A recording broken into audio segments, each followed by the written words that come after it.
New York City, the city that never sleeps. It's also apparently the city that can no longer get a pack of gum without incident. We're in the middle of a full-blown drugstore exodus. The numbers are grim.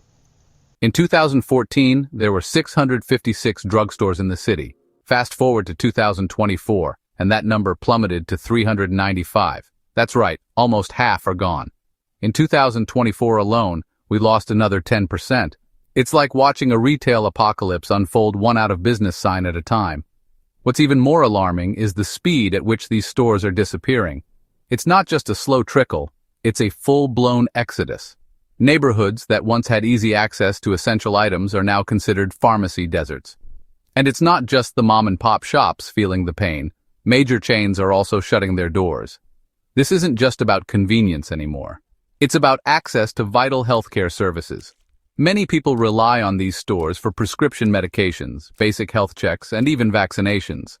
But as these stores disappear, so does access to these essential services, particularly in low-income neighborhoods. And let's not forget the employees. Each store closure represents lost jobs, impacting the lives of countless New Yorkers. The ripple effect of this retail meltdown is far-reaching, impacting the economic and social fabric of the city. And the worst part? It's only getting worse. Kmart has also announced the closure of its stores in the Bronx and Manhattan. BJ's Wholesale Club is following suit, moving out of New York City entirely. These closures are not just isolated incidents, they are part of a larger trend affecting the entire retail landscape of New York City. It's not just the little guys getting squeezed. Even the big dogs like Walgreens, CVS, and Rite Aid are feeling the heat.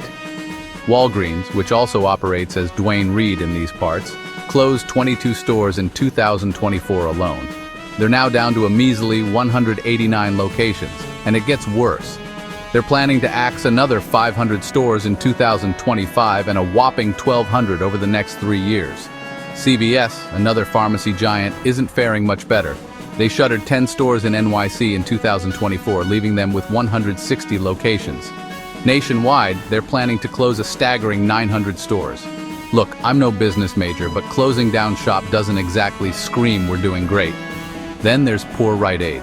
They filed for bankruptcy protection in 2023 after closing 8 stores in NYC, leaving them clinging to a mere 46 locations. They're now working with law enforcement to tackle shoplifting, but honestly, it feels like trying to put out a dumpster fire with a squirt gun. These closures are hitting some prime real estate too. Remember that massive Walgreens flagship store at 1 Times Square? Gone. The Duane Reades at 4 Times Square and Broadway West 50th Street? Vanished. It's like the retail Grim Reaper has a vendetta against convenient locations. And it's not just pharmacies. Kmart, once a retail giant, has also pulled out of NYC. They closed their last stores in the Bronx and Manhattan, leaving a void in those communities. BJ's Wholesale Club followed suit, shutting down their locations in the Bronx and Manhattan. These closures are a stark reminder of the retail apocalypse sweeping through NYC. So why are these stores closing at such an alarming rate? Well, the elephant in the room is shoplifting. It's not just some kids swiping candy bars anymore. It's organized retail crime, and it's costing businesses big time. Take Mr. Singh, for instance. He owned a 7-Eleven on Avenue A and 11th Street for 11 years. 11 years. That's longer than some Hollywood marriages. But last November, he was forced to close up shop. His reason? Rampant shoplifting.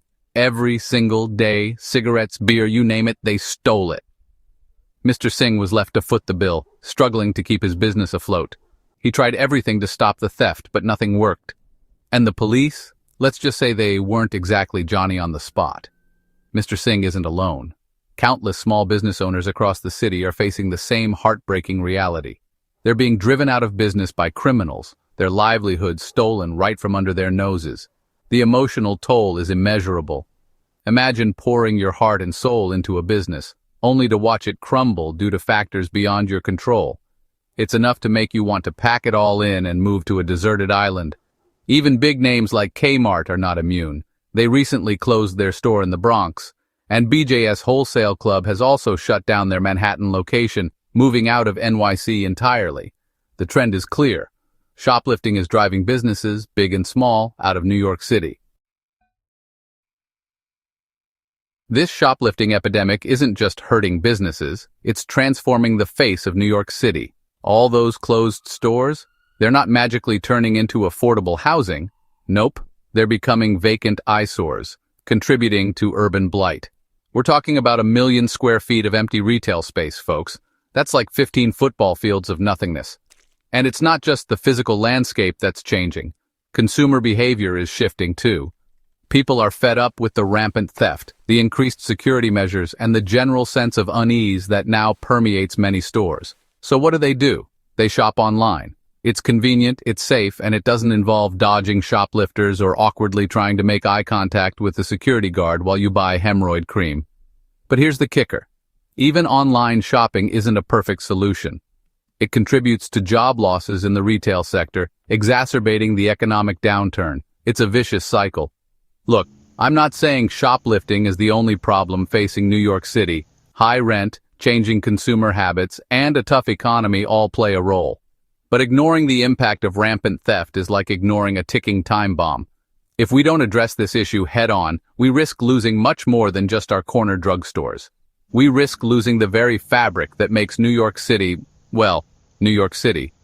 Major retailers like Kmart and BJ's Wholesale Club have already closed stores in the Bronx and Manhattan, moving out of NYC. These closures are a stark reminder of the broader impact on the city's retail landscape. The ripple effects are felt throughout the community, from job losses to reduced foot traffic in neighborhoods. It's a complex issue that requires a multifaceted approach to solve.